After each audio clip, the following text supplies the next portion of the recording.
effort. So have a lot of respect for the way they compete in the game as a total team. Our next question comes from Mike Rodak. Has there been any change in the status of LeBron Ray or Jalen Waddle this week? And is there any other injury issues entering the game? No, there hadn't been any, changes with those two guys. And, we always have guys that are, a little nicked up that we kind of make a decision in pregame warmup if they'll be able to go or not. But we're hopeful that all those guys will be fine. Our next question comes from Aaron Settles. You helped start Lance Taylor's coaching career. I wonder, back in 2007 when he was interviewing for that graduate assistant job, what you saw in him that gave him that opportunity. Yeah, Lance Taylor is a great coach, fine young man. Obviously, was a contributor here at Alabama as a player, and certainly would have loved to have him be a part of our staff. Things just didn't work out the right way at the right time for him or for us, and he's done an outstanding job with the players that he's responsible for at Notre Dame.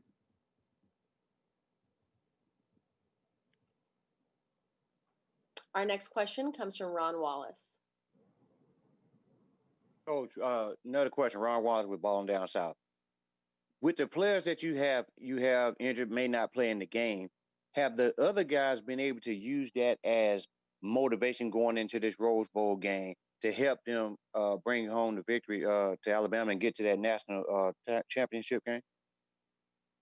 Well, I think, anytime you have a team and players have respect for each other, they certainly, have some emotion for guys that are going to be unable to play, knowing how important it is for those guys and for all of us to be accountable to each other. So I don't think there's any question about the fact that players have feelings and, want to be successful for their teammates, the ones that are playing and the ones that can't play. If you have good team chemistry, I think that's always going to be the case. And I think it's certainly the case with this team. Again, as a reminder, please raise your hand to ask a question to Coach Saban.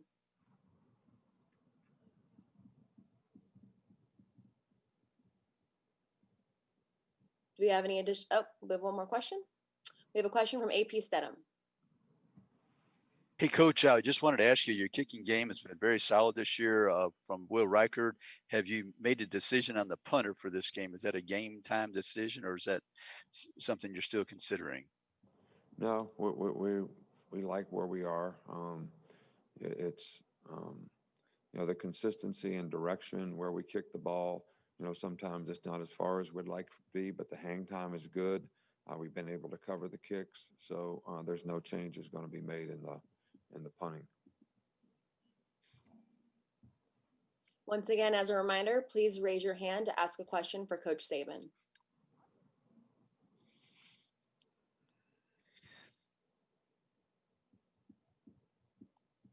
We don't have any more questions. I will conclude today's press conference with Coach Saban. Thank you for your time, Coach. We appreciate it. All right. Thank you. Appreciate it.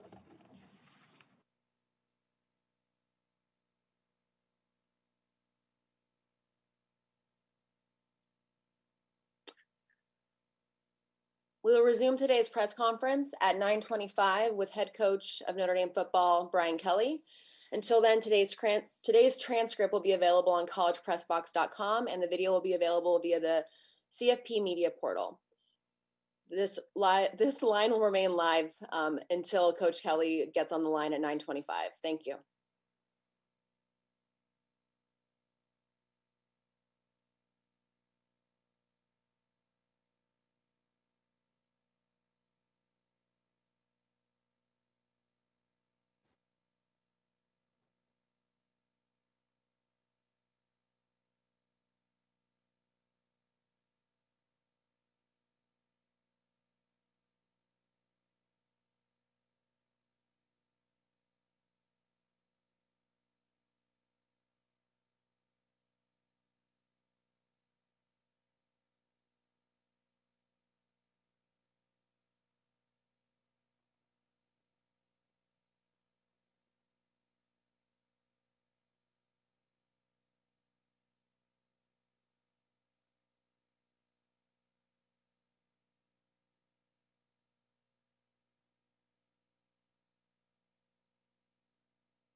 Check, test 1, 2. Coach Kelly press conference session. Check, test 1, 2. Check, test 1, 2. Bob, can we confirm in the truck? Check, test 1, 2. Check, test 1, 2. Microphone check. Test 1, 2, 3.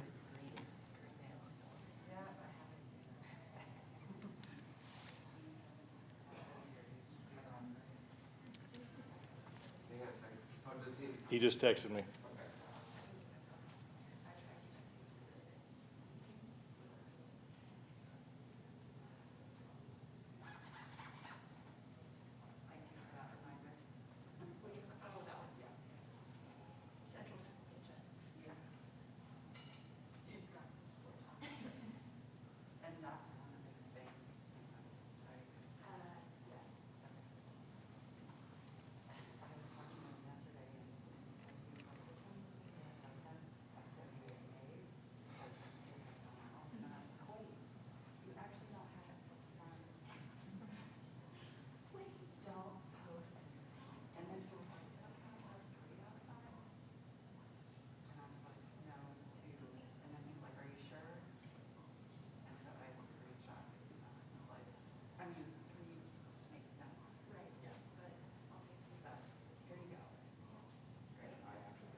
As a reminder to everyone, we will begin with Coach Kelly at 9:25 a.m. Thank you.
test, 1, 2.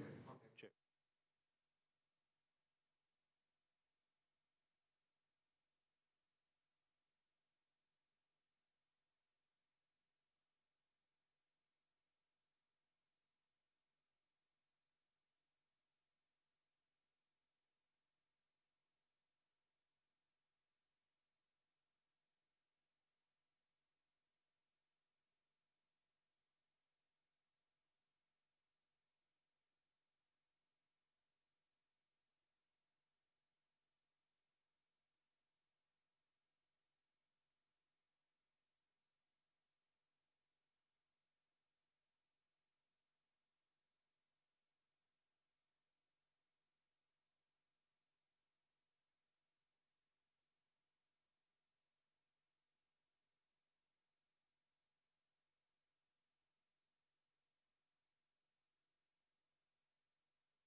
Get that Rose Bowl. Now be joined by Notre Dame head coach Brian Kelly. We'll start with an opening statement from Coach Kelly, and we'll then open up the floor for questions. Go ahead, Coach. Well, first of all, it is such a great honor to be here at the Rose Bowl. Obviously, we want to thank the great city of Dallas and partnering with the Rose Bowl to give us this unique opportunity to play this game. As I had said earlier, it was so important for us to make certain that we got our players' parents to be part of this special game. And again, I want to thank the college football playoffs for making this happen. And so, on behalf of Notre Dame, a real big thank you for putting this together to allow our student athletes the opportunity to really be celebrated by their families to be at this game here at AT&T Stadium. So once again, thank you to the Rose Bowl, Capital One, and certainly college football playoffs, and as I said, the great city of Dallas giving us this opportunity to play this game. Now on to the game. We're very excited to be back here, and this is for us a journey that we've been on since June. Our players have gone through, like all other teams that have been on this similar journey, through so many things during the pandemic, and I couldn't be more proud of a football team. I'm sure Coach Saban feels the same way, and anybody that's been asked these same questions, how they feel about their football team. This is a unique team, a bond that you build with a team that's unlike any others when you go through the things that we've had to go through relative to COVID and testing and changing your lifestyle and habits. And I just love this team, and I love what they're about, and I can't wait to watch them play. They're going to perform at a high level. They'll need to, because this is an outstanding football team, and again, want to congratulate Alabama for again being here and being part of the playoffs. And we know the challenges in front of us, but we welcome those challenges. That's why we go to work each and every day to put ourselves in this position. And we're going to keep knocking at the door. We don't listen to the narratives about what Notre Dame can and can't do. We're just excited that we're going to keep banging at this door and we're going to get through. We're going to keep putting ourselves in this position, and we're excited about the opportunity that we've got for us tomorrow. So with that, we'll open it up to questions. Thank you, Coach Kelly. As a reminder, please raise your hand to ask a question. When it is your turn, your name will be called, and you can then unmute your microphone. Our first question comes from Chuck Freeby.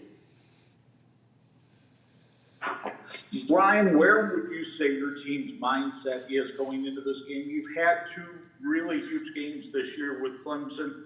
How would you compare their mindset going into this game with Alabama to where it was in those games?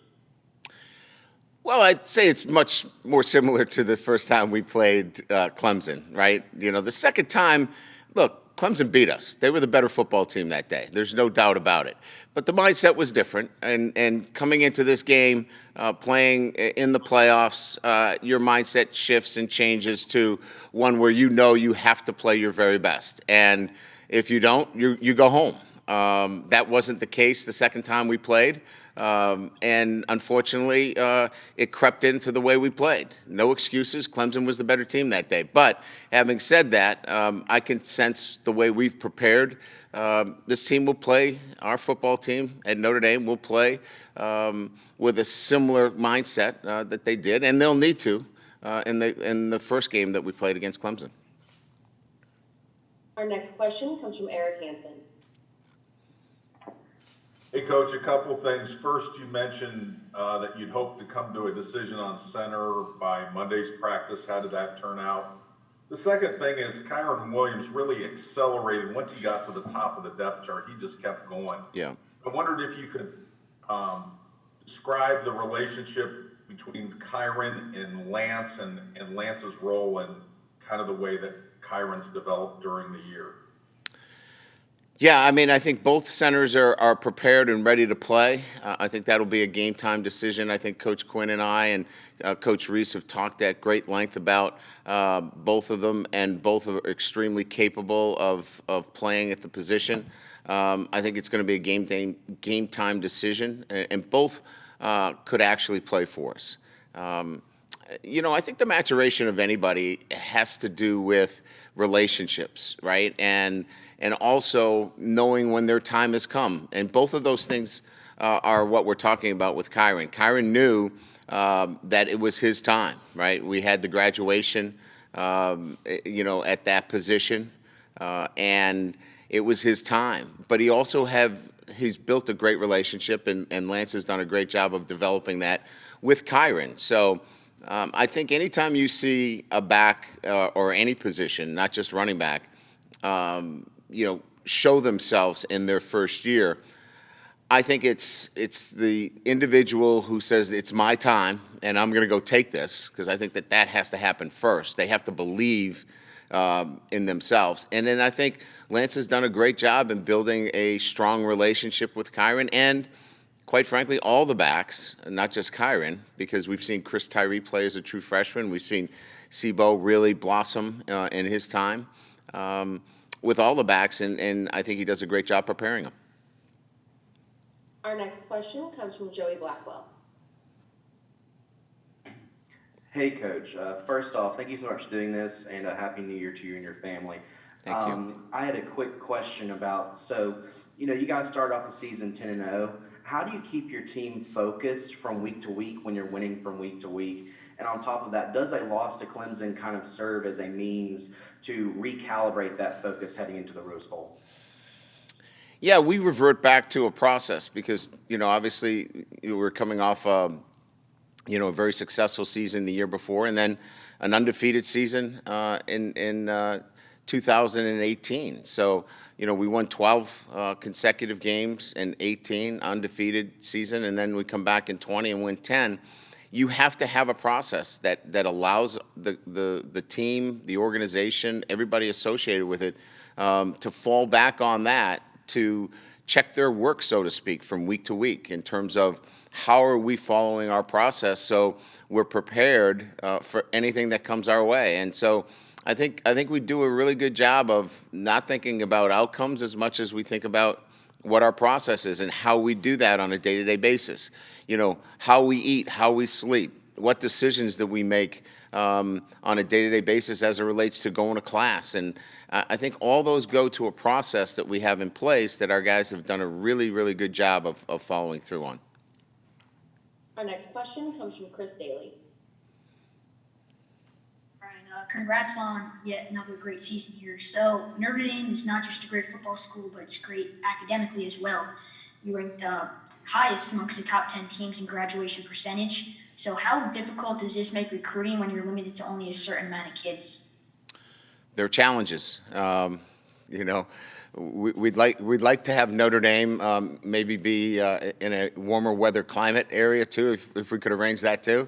But these are the challenges that we embrace. We embrace the challenges because it gets us, a student athlete that is committed to the academics of a great university like Notre Dame. So, we've embraced these challenges.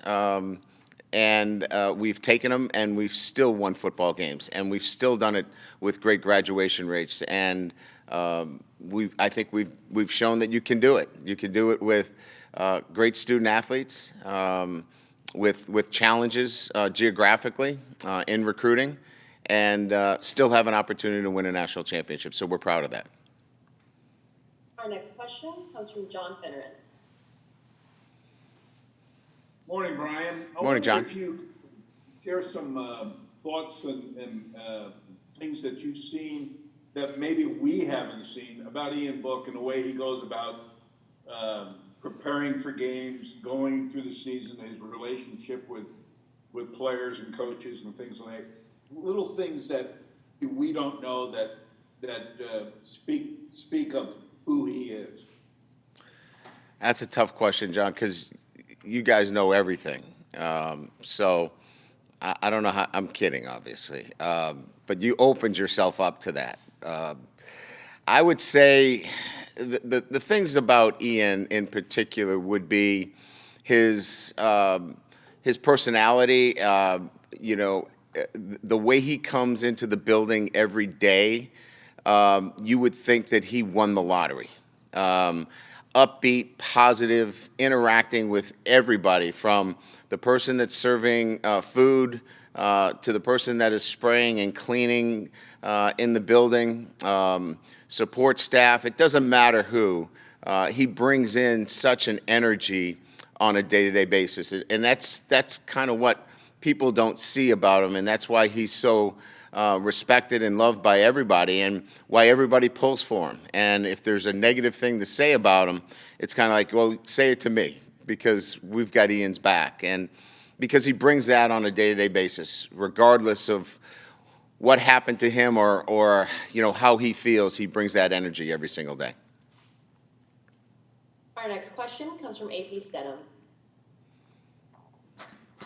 Good morning, Coach Kelly. Good morning. Coach, did you have any interest in recruiting Jaleel Billingsley, the number 19 tight end from Alabama? And has the tight end always been a preference in your offense? You have a great group yourself.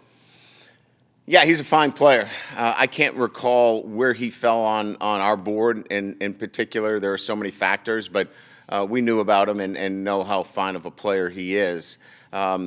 The tight end happens to be an area that we've had great success going back to 2010 with Kyle Rudolph and Tyler Eifert and Troy Nicholas. I mean, Durham Smythe.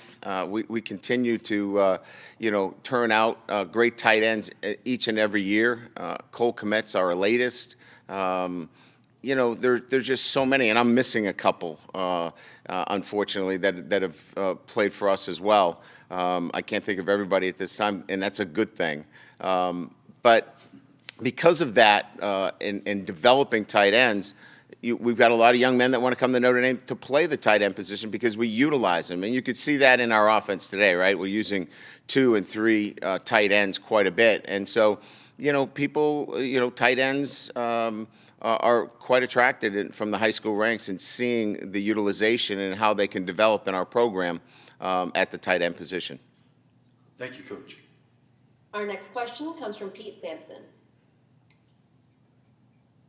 Brian, you had mentioned challenges, and you can embrace challenges or try to push back against them and maybe change them. And I'm curious, since the last time you played Alabama in the BCS championship, how your perspective on challenges around Notre Dame has changed, embracing them maybe more opposed to trying to change what Notre Dame is, and if you think that's been a big part of the success really over the last 4 years. Yeah, Pete, I think so. I mean, look, we're not going to change at our core who we are in terms of, the student athlete and the premium on the student athlete in terms of what the right fit here. I think you know that. You follow us as closely as anybody. But I do believe that there is some merit to the fact that you're not going to fight, who we are in terms of the recruiting process. I think once you decide that, look, these guys fit, you can then go and make the case for those young men that are going to do the right things at the university. And maybe if they fall a little bit below the line relative to some of the numbers that you need here at the university, they make up for with outstanding traits. They're great in the community. They're going to be great representatives of the university. And I think you embrace it from that perspective. They've got great emotional intelligence. So I think there are other ways to really embrace that than strictly saying, well, he doesn't meet this criteria relative to a particular GPA or test score. But what about his character? And really, digging in deep about that. And I think embracing that and understanding that there's guys out there that can meet it from that perspective certainly helps quite a bit. And I think really that this pandemic has given us another glimpse at how we can build earlier relationships, even through Zooming and FaceTime, before they even get to our campus. And we saw that with this recruiting class, which I think is going to help us moving forward, that it doesn't always have to be, hey, we got to get them on campus. Yeah, we know we're in South Bend, Indiana. It's it's not the first destination on everybody's map, but when you do get here, it's a beautiful campus. But we can do so much more work now, having gone through what we've gone through this past year, by touching these families a lot sooner, through Zooming and FaceTime. As a reminder, if you have a question for Coach Kelly, please raise your hand. Our next question comes from Ron Wallace. Good morning, Coach. Good morning, Ron. Ron Wallace here with Ball Down South. You had a good season this year. Only loss came to Clemson. If you guys were able to make it to the title game, and Clemson made it to the title game after winning the Sugar Bowl, what would it mean to you and your team to have another shot at Clemson and at the national title? We'd love it. I mean, rubber games are what it's all about, right?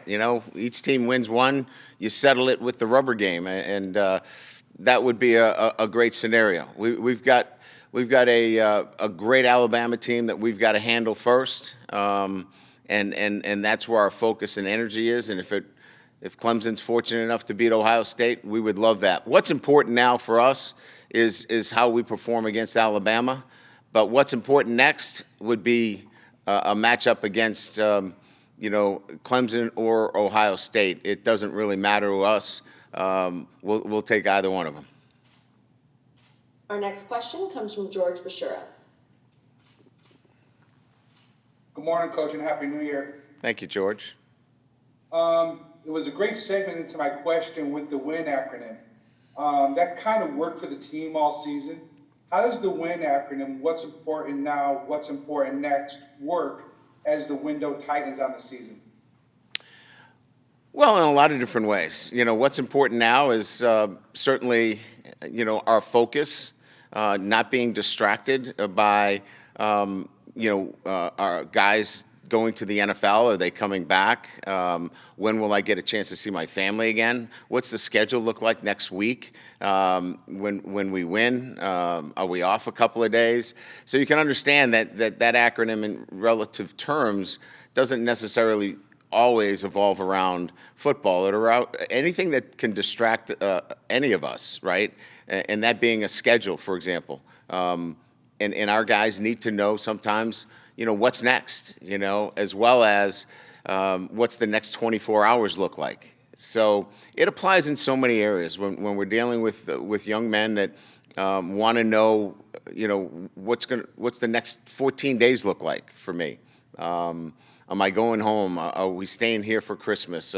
What's the schedule look like? Those are important conversations to have as well. Our next question comes from Eric Hansen. Back for seconds, Brian. Dalen Hayes was one game just perfectly with that shoulder injury last year. If it had been one more game, he wouldn't have been able to come back. Right. What will you remember about his second chance of kind of having a final chapter there at Notre Dame? Yeah, great question. Embracing a second chance in a way that he really, I think, opened himself up to being complete as a football player and as a person. He wanted to, I think, reach his potential, and I don't mean just as a football player, but as a person. I think he opened up himself to being vulnerable as a player and as a person, and we saw the growth of a young man in this past year that is, for me, why we get into this business, right? To see young men grow up the way he has, and grow up to be a captain and a leader of our football team. And so, just a great chapter, and one as a coach, you live for those moments. Thank you. If you have a question for Coach Kelly, please raise your hand in the Zoom chat.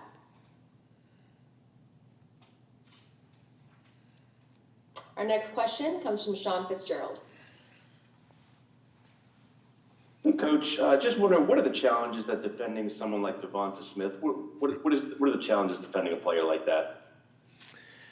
Well, first of all, they do a great job. I mean, Coach Sarkisian does a great job of utilizing formations and motions, and really putting them in a very good position, and really taking advantage of some matchups that can be problematic for you. So I would say first and foremost, a lot of credit to the way offensively they're utilizing magnificent players. As it relates to him specifically, he can do a little bit of everything. I think the first thing everyone thinks about is explosiveness, which he is. Great ball catcher, tight windows, it doesn't matter. Great concentration, route runner. He's just a complete player, and I think they use him so well, and so smart in the way they use him to get great matchups. So I think it's a little bit of both. I think they should get a lot of credit. I think Coach Sarkisian should get a lot of credit in the way they have used him in particular. I don't know where he came in the starting lineup on the start of the year. I don't know if he was the featured guy or not, but to kind of transform into the featured guy through the season the way he has is a credit to him and the coaches. Our next question comes from Pete Sampson. Brian, I want to ask you quickly about the defensive coordinator hunt whenever the season ends. Mm-hmm. I don't know if you have a timeline for that, but also I was also curious, is consistency in scheme your first priority there, considering the success of the defense and how you've recruited it over 4 years? Yeah, we'll get moving on it, pretty quickly. I mean, obviously, there's some competitiveness involved in this. There are other openings for coordinators' positions, so we can't be sitting on our hands, as we look around the country or even internally. I mean, we have to be able to look at this from a perspective of, there's candidates out there that are being looked at by other schools as well. So I've got to have that in mind. So, relative to the process, we've got to be on top of it. As you know, a lot of this will begin in its beginning stages through Zoom and FaceTime because of where we are with the pandemic, and then you're probably closing after that by bringing somebody on campus. So that, in fact, has changed a little bit. So we've already begun putting those kind of protocols together for the interviewing process. As it relates to scheme itself, we've recruited to a base 4 down. That doesn't mean we can't play 3 down, because we do. We as you know, in our nickel and dime package, we're primarily in a 3 down package. So as long as the system can marry with our recruiting, that's the most important thing. As long as it marries with the recruiting that we've been doing over the last 3 and 4 years, I'm open to what the system looks like. It doesn't necessarily have to be, always 4 down. We can be in some 3 down and some 4 down, but it can't be. We're not going to a 3-4 defense, and that's not going to happen. We will be a team that is continuously looking at our personnel that we've been recruiting to match the scheme. So, long story short, you'll still consider. You'll still see some 4 down, and you'll still see 3 down, which is pretty much what's going on, except for some that have gone strictly to 3 down to match who they're seeing in their conference. And that's not the case as an independent, where we need to be in 3 down because we're not just seeing spread offenses. You've got to defend the triple option. You've got to defend power offenses. So that's why we'll match it with what we recruit and what our schedule looks like. Our final question will come from AP Stedham. Coach, there's always been a long association between Alabama and Notre Dame, dating back to Frank Thomas was the roommate of George Gipp, I believe. Then he was the head football coach at Alabama, coaching Coach Bryant. Coach, you have Jay Bramlett from Tuscaloosa, your punter. Howard Cross the third. His dad, Howard Cross, scored a touchdown against Notre Dame in '86, and then Lance Taylor, the running back coach. How does all those associations materialize? Well, I think when you talk about historic and tradition, Notre Dame, Alabama, those 2 schools are going to keep coming up. And when you talk about the names that you brought up, they're gonna gravitate towards those great programs. And so I think there are always going to be connections between the great programs in the country, whether it's Alabama and Notre Dame, or it's Notre Dame and USC. There's always going to be some kind of connections, or Alabama and some of the other great programs around the country. Obviously, Alabama and Clemson comes to mind with Dabo. So I think there's always going to be those connections with the great programs throughout the country. Thank you for joining us today, Coach. And thank you, everyone, for calling in for today's head coach video conference. As a reminder, the CFP semifinal at the Rose Bowl game presented by Capital One will kick off tomorrow at 3:20 p.m. Central. Transcripts are available from today's call on collegepressbox.com, and video will be available via the CFP media portal. Thank you so much.